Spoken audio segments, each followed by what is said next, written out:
Halo teman-teman, selamat datang di channel Grid Auto. Jadi beberapa bulan lalu di Mei, Mitsubishi melakukan pembaruan terhadap Expander dan Expander Cross. Ya kita tahu lah ya, kalau Expander itu yang paling representatif, yang paling oke itu yang varian Ultimate. Tapi teman-teman, ada varian baru yaitu ini nih, Exit Tourer, yang juga dirilis sama Mitsubishi. Ini bener bahwa dia adalah varian pelapis, tapi kita ngelihatnya, ini mobil sebenarnya menarik nih. Ada beberapa value yang pas dengan mestinya ya, dengan kebutuhan konsumen di kelas ini, MPV 1500 cc. Pertama, dia jelas lebih murah harganya dibanding Ultimate. Lalu kemudian sebagai expander, semua kelebihan-kelebihan alaminya ada di dia. Sehingga saya perlu untuk memberikan opsi bagi teman-teman yang mungkin sedang mencari mobil di kelas ini. Apa sih yang menarik dari varian baru ini, dari Exit Tourer? Seperti apa misalnya fiturnya, rasa berkendaranya, atau mungkin performanya, atau yang paling basic, akomodasinya. Ini ulasannya.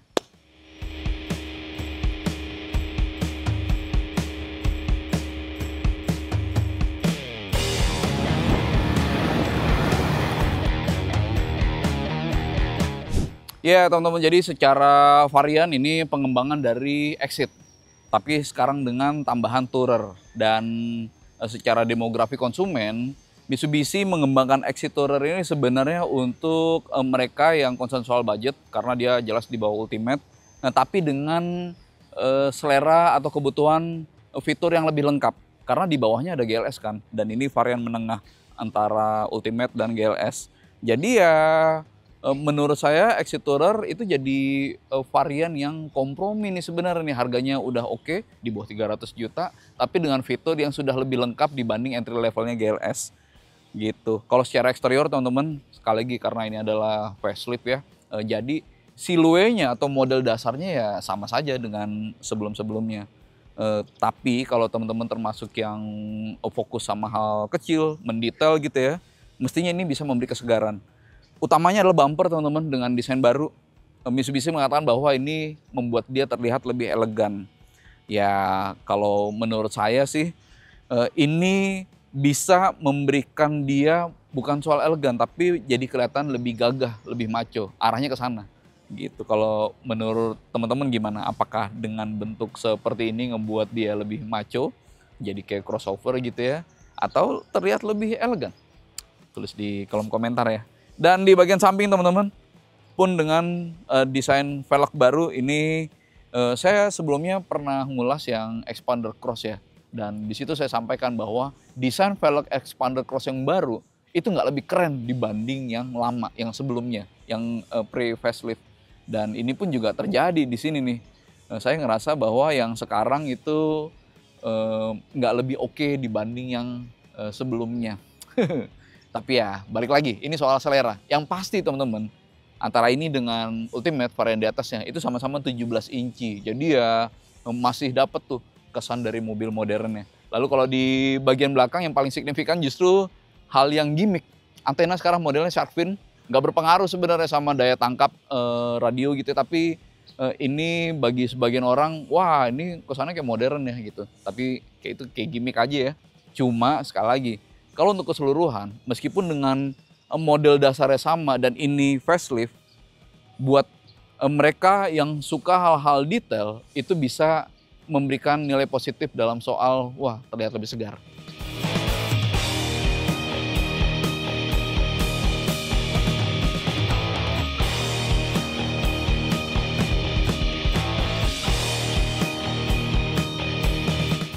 Di bagian dalam teman-teman, nih yang pertama saya notice adalah nih bahan joknya fabric teman-teman. Sebenarnya sama dengan Ultimate.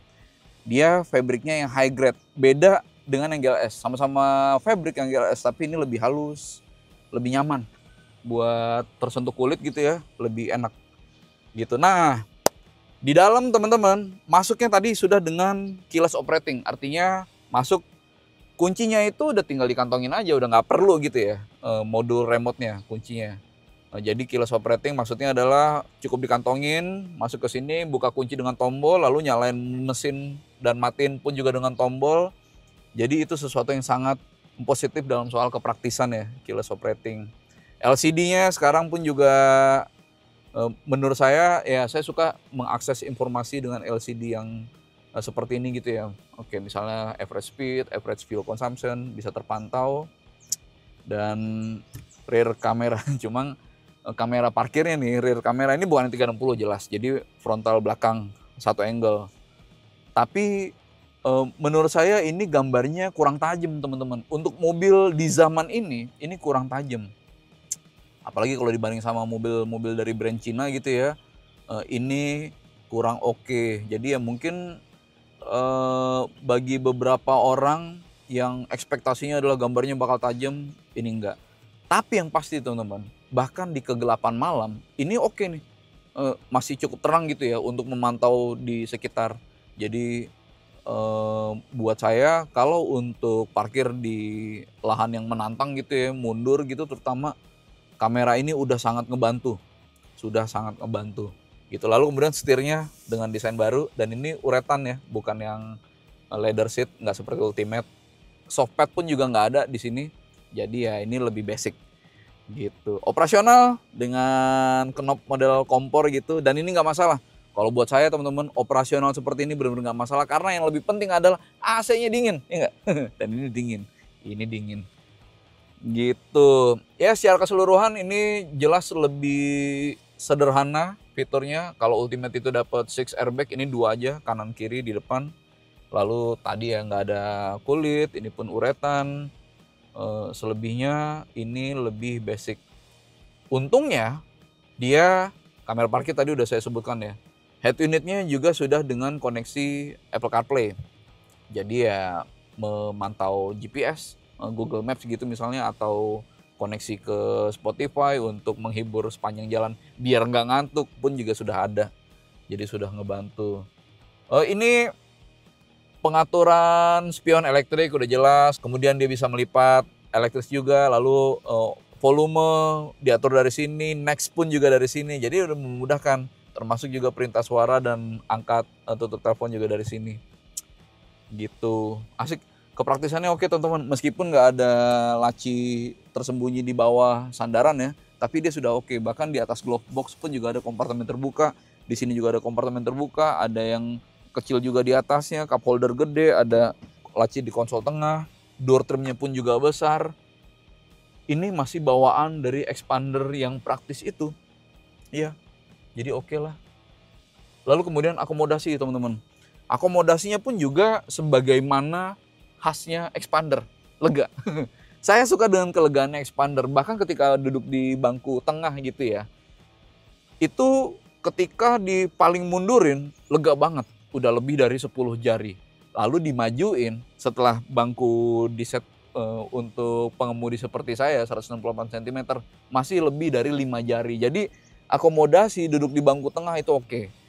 Lalu di bangku baris ketiga teman-teman, ketika bangku baris kedua itu dimajuin, masih ada lebih dari 2 atau 3 jari. Jadi masih oke. Sementara headroom sih aman lah ya. Jadi teman-teman bisa membayangkan bahwa expander adalah mobil yang lega dari dulu dan itu dipertahankan sampai sekarang. Jadi kalau nyari mobil yang enak buat 7 penumpang, bahkan penumpang dewasa duduk di bangku baris ketiga, ya ini pilihan yang menarik sih. Ya nggak?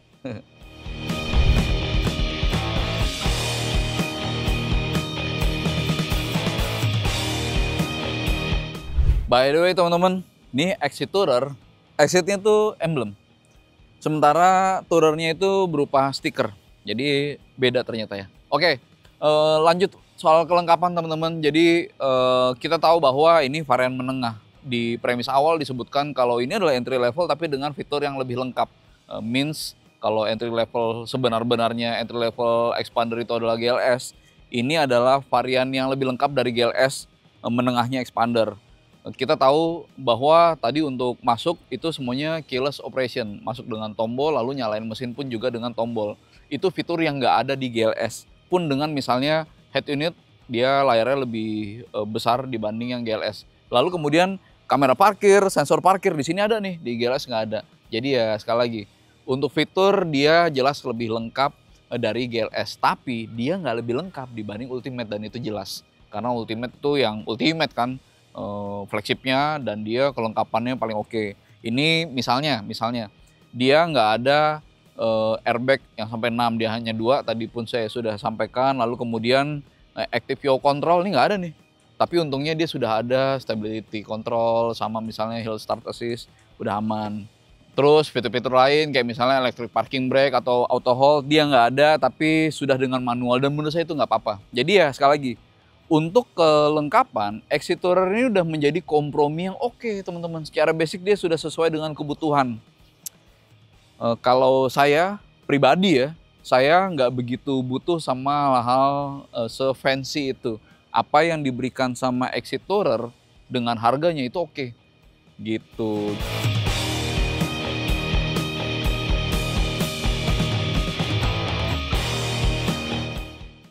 Teman-teman, kalau soal rasa berkendara, Exit Tourer dengan yang lain itu sama saja.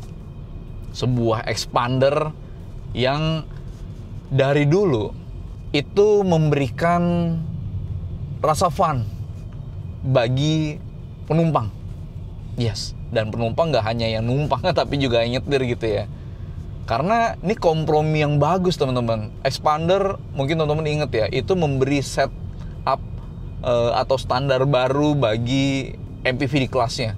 Ketika Avanza, Xenia, mobil-mobil yang populer itu ya memberikan produk yang ketika berjalan dia berdengung dari gear, lalu kemudian akomodasinya ya udah lumayan tapi belum selega sekarang, lalu kemudian kemampuan bermanuvernya ya seperti itu, artinya biasa saja gitu ya.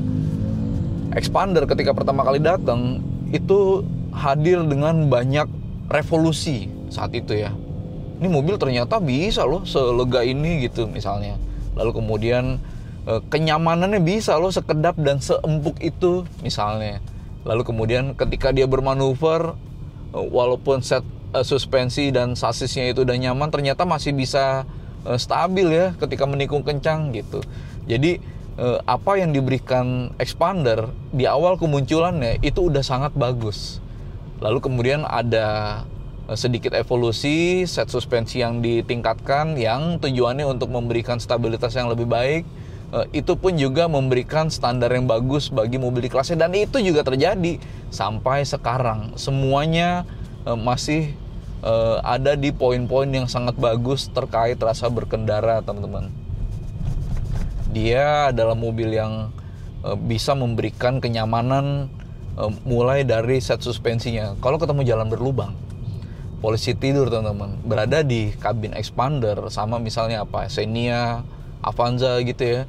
Saya entah kenapa lebih sreg dengan guncangan yang lebih adem di kabin Expander, termasuk Exit Tourer gitu. Lalu kemudian kekedapan kabinnya pun juga oke. Noise yang dari luar itu bisa dihadang dengan baik, sehingga yang tersisa adalah ya sayup-sayup yang tidak begitu berisik untuk mobil di kelas ini ya, MPV 1500 cc. Jadi ya untuk kenyamanan ini mobil bagus banget. Lalu seperti apa kemampuannya bermanuver? Buat saya teman-teman, ini masih kompromi terbaik. Saya suka bermanuver di Veloz, nikung kencang gitu ya. Di Stargazer pun juga mumpuni, tapi Expander tuh kayak oke,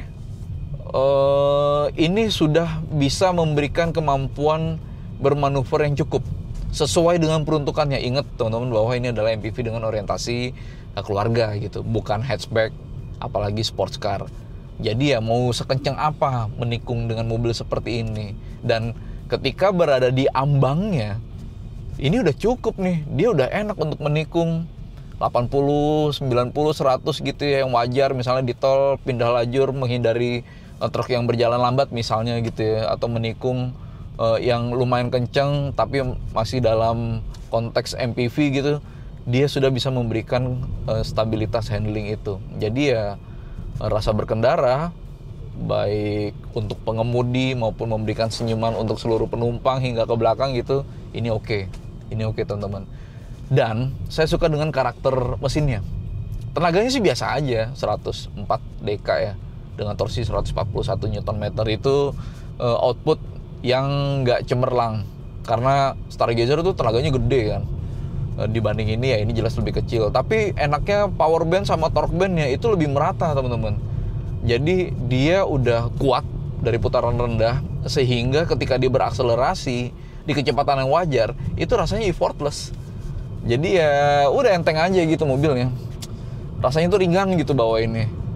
Meskipun penumpang penuh gitu ya, misalnya 5-7 penumpang terisi gitu ya, tetap aja rasanya nggak berat lah bawaan di mobil. Apalagi teman-teman, yang tadi saya bilang soal perasaannya ringan, ini ground clearance-nya tinggi kan. Meskipun MPV dia sampai 225 mm, 220 sampai 225 mm, dan itu ngebuat pengemudi jadi lebih rileks. Kalau ngelewatin, ini ada jalan berlubang nih, ya udah santai aja, hajar aja, toh juga suspensinya empuk kan, gitu. Lalu kalau misalnya, wah mau ke ruko nih, lalu kemudian kayaknya ramnya tinggi banget tanjakannya gitu, takut mentok di breakovernya gitu, nggak masalah, hajar aja, dan memang aman kan. Jadi perasaan ketika kita membawa mobil ini rasanya jadi enteng gitu, menyenangkan. Lantas kalau teman-teman tanya, emang dia sekencang apa sih dengan tenaga yang mediocre itu, yang biasa aja? 0-100 tuntas dalam 12,1 detik, teman-teman. Ya itu jelas bukan mobil yang kencang. Kalah kencang setidaknya dari Stargazer. Dan ya sudah, menurut saya sih memang kita nggak butuh kecepatan secepat itu untuk berakselerasi di mobil seperti ini. Tapi itu pun juga udah cukup. Nah, yang lebih penting buat saya adalah soal efisiensi. Efisiensinya teman-teman, di rute dalam kota, dia dapat 15,4 km per liter. Itu sering tuh ngelewatin kemacetan. Jadi buat saya angka itu udah sangat bagus, 15,4 km per liter. Di rute tol, dengan kecepatan tinggi yang konstan, dapat 90 km per jam average speed, artinya saya lumayan sering ngebut di 110, 120, dia dapat 17,4 km per liter. Lumayan banget untuk mobil seukuran ini ya. Nah, tapi yang menarik adalah di rute kombinasi. 50 km per jam average speed, artinya ya ini kayak rute luar kota teman-teman, yang sering lewatin tol yang lancar, lalu kemudian masuk ke arteri yang ada padatnya juga gitu, atau kadang ada berhenti gitu misalnya. Dia dapat 21,5 km per liter. Itu adalah direct figure yang bagus untuk efisiensi, sehingga ya bener, ini mobil nggak kenceng-kenceng banget, tapi kita bisa banget untuk menerima efisiensinya. Satu, performa. Terus kedua, set suspensinya untuk kenyamanan. Terus kemudian set suspensinya untuk stabilitas bermanuver. Itu berada di titik kompromi yang membuat kita bisa mendapatkan rasa fun. Nggak hanya buat pengemudi, tapi bagi seluruh penumpang. Jadi ya oke lah.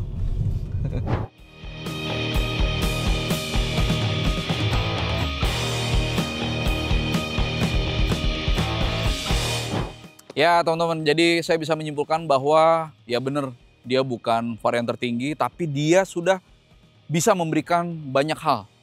Pertama dan terutama adalah soal harga, nggak sampai 300 juta.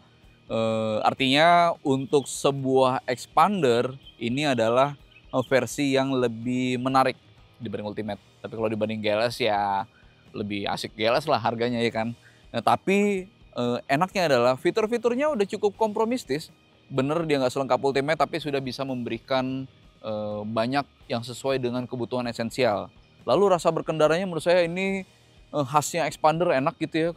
Dia bisa asik dikemudikan untuk bermanuver, tapi dia juga tetap bisa memberikan kenyamanan. Sebagaimana layaknya expander sejak dulu pertama muncul dan itu dipertahankan dengan baik sampai sekarang. Gitu. Lalu efisiensi bahan bakarnya oke, dan akselerasinya biasa aja. Untuk mobil di kelasnya di biasa aja. Gitu. Tapi secara keseluruhan dengan akomodasinya yang mumpuni, dengan kenyamanannya, saya rasa Exit Tourer adalah kuda hitam. Ya dia bukan representasi terbaik dari expander karena itu adalah milik Ultimate. Cuma dengan semua yang ditawarkan dan harga yang perlu kita bayarkan, dia adalah pilihan yang menarik. Gitu. Kalau menurut teman-teman gimana? Exit Tourer dengan semua kelebihan dan kekurangannya menarik apa enggak? Tolong tulis di kolom komentar ya. Mungkin itu dulu teman-teman dari kita. Terima kasih sudah menonton dan sampai ketemu di video Grid Auto berikutnya. Terima kasih.